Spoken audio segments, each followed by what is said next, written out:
Assalamualaikum warahmatullahi wabarakatuh. Pada kesempatan ini saya tidak sendiri tapi ditemani oleh Ibu Haja Juraini MPD. Beliau adalah Kepala Sekolah SDN Kunciran 9 dan saya selaku CGP Angkatan 9 atas nama Muhammad Nizam, tugas di SDN Pinang 2 Kota Tangerang, akan melakukan wawancara terkait dengan kepemimpinan kepala sekolah. Baik Bu, gimana kabar, sehat Bu? Alhamdulillah Pak Nizam. Iya Bu, ya, saya mohon izin Bu waktunya untuk melakukan beberapa pertanyaan wawancara terkait dengan kepemimpinan kepala sekolah ya Bu ya.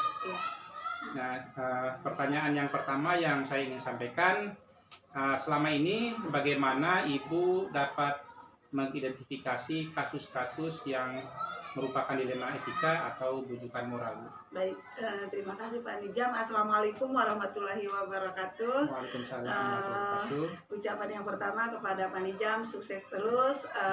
Mudah-mudahan CGP-nya berjalan lancar. Amin. Nanti lulus di waktu yang sudah ditentukan. Amin, amin. Baik Pak Nizam, menanggapi pertanyaan Bapak tadi, bagaimana saya dengan mengambil keputusan tentang etika moral ataupun tadi yang tentang dilema etika.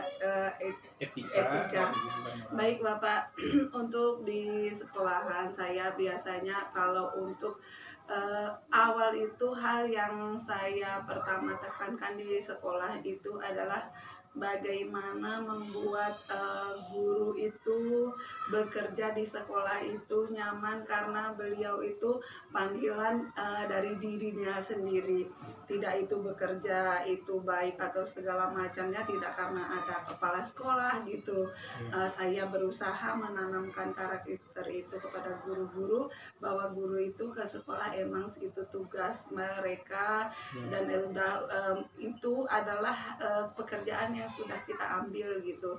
Jadi dimanapun kita berada, kepala sekolah misalnya ada rapat segala macam, guru itu tetap seperti biasa Pak ke sekolah itu, tidak ada hal yang lain dia ke sekolah itu ada kepala sekolah atau tidak gitu. Itu mungkin yang awal saya tanamkan kepada teman-teman yang ada di sekolah itu. Ya.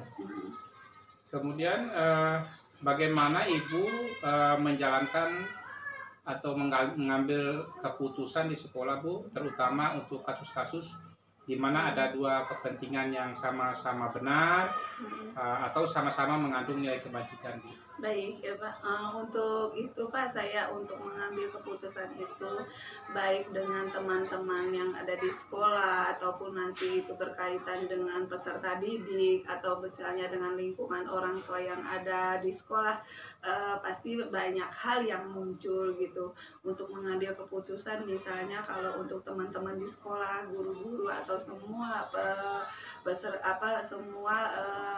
yang ada di sekolah SDN Kunciran 9, baik itu guru ataupun staf ataupun petugas kebersihan dan yang lainnya, biasanya kalau misalnya ada hal yang harus disampaikan itu saya lihat dulu kasusnya seperti apa. Yang awal biasanya saya sampaikan itu untuk pembinaan Pak di rapat, karena kan itu pembinaan itu kita secara kontinu setiap bulan itu diadakan. Nah kita di situ sambil rapat kita menyentuh ke permasalahan tapi tidak ke orang. Saya berusaha seperti itu supaya membuat orang itu tidak merasa seperti tersinggung, tapi apa yang saya sampaikan bisa masuk gitu. Itu yang saya berusaha untuk pembinaan. Ya mungkin nanti kalau misalnya belum juga gitu, apa yang disampaikan belum terlaksana, ya mungkin saya minta pendapat beberapa teman yang senior misalkan gitu atau hal yang lainnya.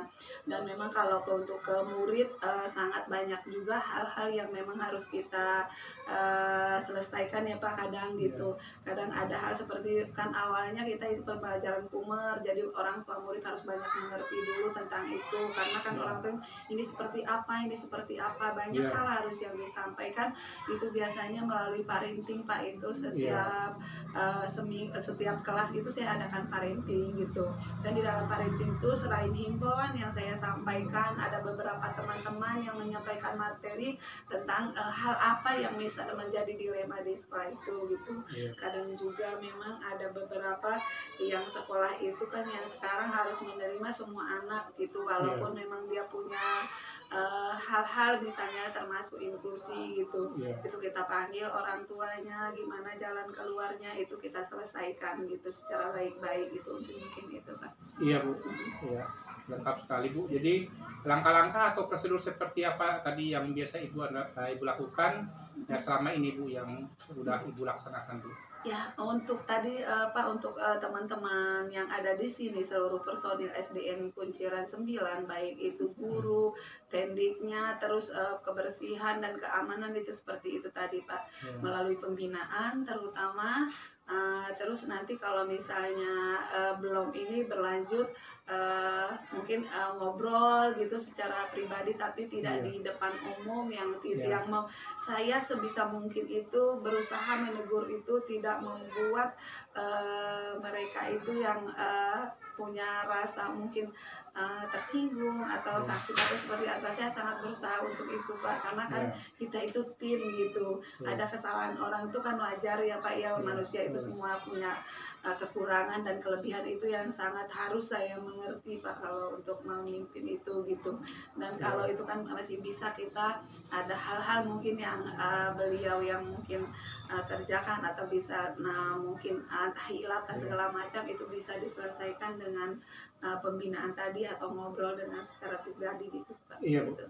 Jadi hal apa yang Ibu anggap paling efektif dalam pengambilan keputusan pada kasus-kasus dilema etika ini Bu? Baik, yang paling efektif. Iya, yang paling efektif itu karena memang hal yang paling ini belum pernah sih di sini apa yang mungkin sampai fatal banget tidak ada gitu. Yang efektif itu tadi sih Pak, saya membuat dia nyaman di sekolah itu gitu. Bagaimana saya menegur itu kalau bisa itu dengan hal-hal yang tidak membuat ketersinggungan. Saya merangkul mereka gitu Pak, merangkul mereka itu bagaimana caranya untuk penyelesaian hal itu yang tidak membuat orang tersinggung, tapi nanti kedepannya akan berjalan lancar sesuai dengan aturan yang ada mungkin gitu tadi ya Pak. Itu yang efektif gitu kalau untuk memang teman-teman yang personil gitu. Kalau misalnya ada hal yang berhubungan dengan orang tua murid gitu, orang tua murid itu diselesaikan melalui parenting tadi gitu. Terus bisa juga melalui komite. Kadang sih saya suka kalau ada hal, saya sering bilang kepada orang tua itu hal apapun yang menjadi inian mereka yang perlu, silahkan menemui saya sendiri. Jadi sumber itu langsung dari saya gitu Pak, kalau apapun. Jadi langsung dapet info tuh jelas gitu. Jadi tidak membuat hal yang di luar mungkin ini begini gitu. Kalau untuk siswanya sendiri Pak, mungkin ada hal-hal yang terjadi siswa, saya selalu komunikasi dengan guru. Setiap bulan itu saya waktu rapat pembinaan saya sering menanyakan kepada guru-guru itu hal apa yang dihadapi di kelas yang mungkin butuh penyelesaian saya atau teman-teman ada, ya kita bicarakan secara bersama. Itu sih Pak yang selama ini saya lakukan gitu. Berarti tadi sudah jelas ya penanganan Ibu terhadap pengambilan keputusan dilema etika ya Bu ya. Terus apakah Ibu memiliki sebuah jadwal tertentu ya dalam penyelesaian kasus dilema etika, atau Ibu akan langsung saja menyelesaikan di tempat, atau mungkin Ibu akan menyelesaikannya nanti pada lain waktu atau menunggu prosedur tertentu atau bagaimana Bu? Iya, kalau untuk penyelesaiannya Pak, kita lihat kasusnya ya, kasusnya itu seperti apa gitu. Apakah memang itu langsung bisa diselesaikan, mungkin ya kita selesaikan secara langsung dan mungkin harus segera gitu. Tapi misalnya ada dalam beberapa waktu itu, kadang kan untuk pembinaan itu Pak, kita tidak sekali aja langsung itu berjalan dengan aturan gitu. Ya kita mungkin beberapa kali kali kita panggil segala macam, baru nanti itu bisa dilaksanakan sesuai dengan aturan. Mungkin tapi kalau jadwal sendiri tidak, jadwal sendiri itu hanya untuk pembinaan ya Pak ya, yang setiap bulan saya lakukan, dan saya tanya kesulitan atau kasus apa yang dihadapi teman-teman, baik itu di sekolah, baik dengan teman, baik misalnya tentang kita butuh misalnya tambahan untuk teman-teman itu untuk hal-hal tentang misalkan tentang kumar, kita adakan waktu misalnya ada pembinaan Pak di sekolah. Kebetulan kan di sini sudah ada beberapa teman yang sudah CGP, jadi banyak narasumber di sini Pak yang bisa kita untuk bisa berbagi ilmu gitu, bisa kita ini kan teman-teman di situ untuk menjadi narasumber. Jadi itu sering setiap pulang sekolah kadang teman-teman itu memberikan misalnya beberapa waktu gitu, yuk kita tentang ini gitu, tentang ini gitu. Jadi teman-teman sebagai narasumber selain saya yang menyampaikannya gitu Pak. Nah itu mungkin. Ya sudah cukup bagus sekali Bu ya. Jadi di sini guru penggerak sudah berfungsi. Betul, sangat berfungsi sekali Pak. Bahkan pun di sekolah sangat berfungsi ya Pak ya. Terus di komunitas mereka sering setiap itu menjadi narasumber untuk teman-teman yang lain, berbagi pengalaman. Tapi saya selalu menekankan ke mereka itu jadi untuk komunitas itu adalah berbagi, tidak ada merasa paling pinter, paling baik gitu.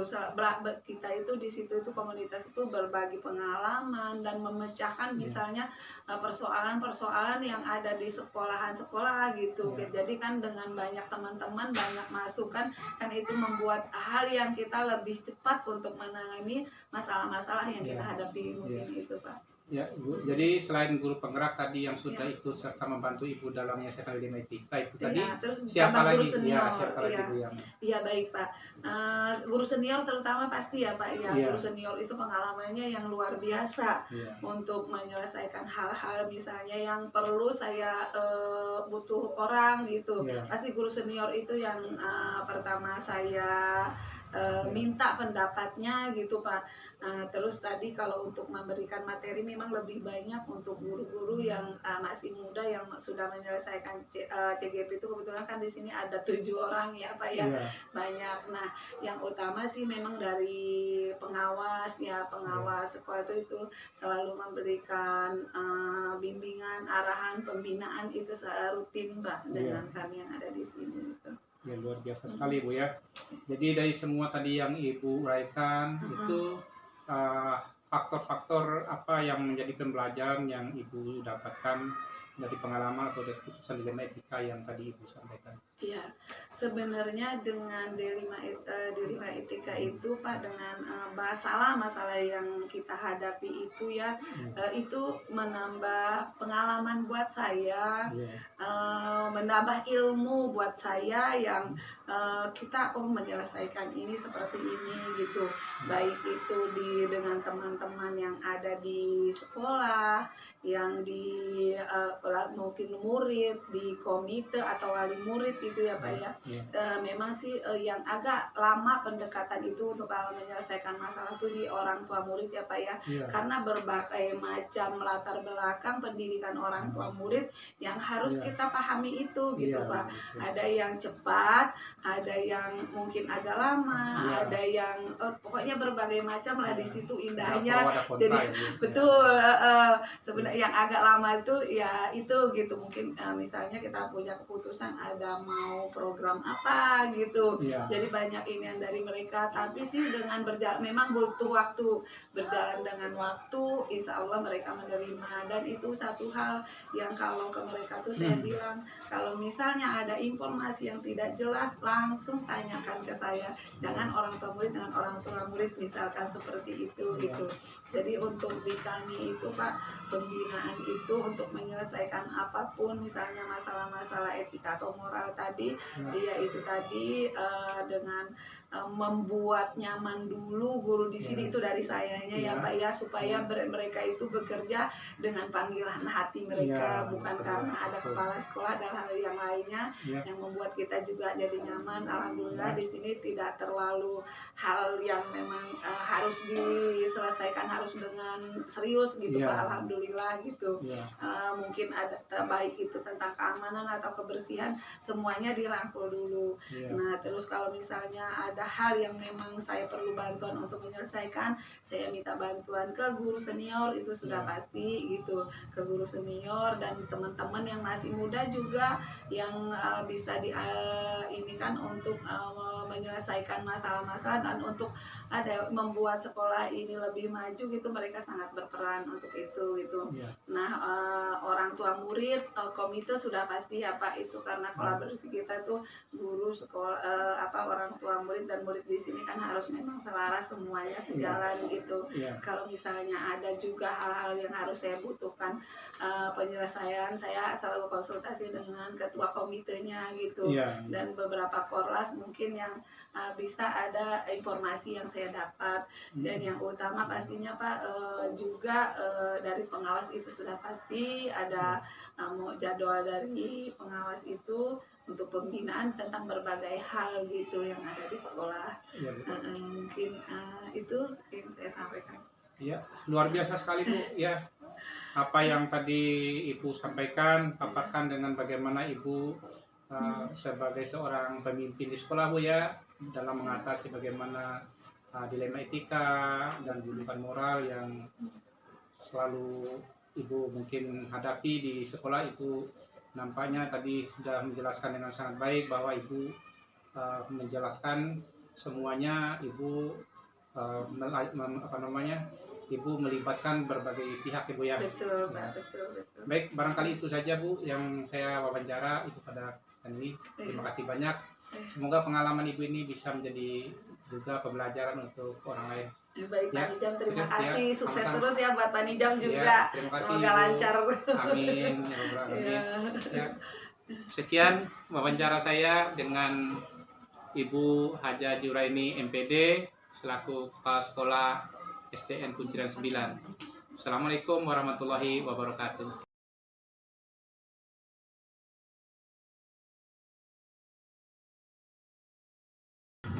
Assalamualaikum warahmatullahi wabarakatuh. Saat ini saya tengah berada bersama Kepala Sekolah SDN Pinang 2, Ibu Neneng Hawalia. Pada kesempatan ini saya akan melakukan wawancara dengan beliau terkait dengan kepemimpinan Kepala Sekolah. Baik Bu, Assalamualaikum warahmatullahi wabarakatuh. Waalaikumsalam warahmatullahi wabarakatuh. Ya, apa kabar ya Bu? Sehat? Alhamdulillah sehat-sehat. Ya. Ini Bu, pada kesempatan ini saya selaku CGP Angkatan 9 akan melaksanakan tugas yaitu melakukan wawancara dengan kepala sekolah. Nah, pada kesempatan ini saya akan menanyakan kepada Ibu bagaimana Ibu dalam menjalankan tugas kepemimpinan terkait dengan pengambilan keputusan ya Bu. Baik Bu, saya akan menyampaikan pertanyaan yang pertama. Selama ini bagaimana Ibu dapat mengidentifikasi kasus-kasus yang merupakan dilema etika atau julukan moral? Kalau pertanyaannya bagaimana gitu kan, caranya berarti ya, jawabannya. Oke. Caranya itu dengan mendengarkan penjelasan tentang kasus-kasus tersebut secara mendalam. Kita dalami dulu kasusnya sebelum nanti kita mengambil keputusan. Oke, baik Bu. Selama ini bagaimana Ibu menjalankan pengambilan keputusan di sekolah, terutama untuk kasus-kasus di mana ada dua kepentingan yang sama-sama benar atau sama-sama mengandung nilai kebajikan? Jika ditemukan ada kasus seperti itu, maka ada dua hal yang perlu kita mengadakan. Ini pertimbangan-pertimbangan, maka akan dipertimbangkan baik buruknya kasus tersebut ya. Jadi dilihat dari sisi mana lebih banyak manfaatnya, kemudian kasus mana yang lebih banyak yang mudorotnya, disesuaikan dengan visi misi dan program sekolah. Oke, baik Bu. Selanjutnya langkah-langkah atau prosedur seperti apa Bu yang biasa Ibu lakukan selama ini? Saya mengkomunikasikannya kepada stakeholder yang ada di sekolah, pertama dengan guru, komite, kemudian juga dengan kelas. Baik.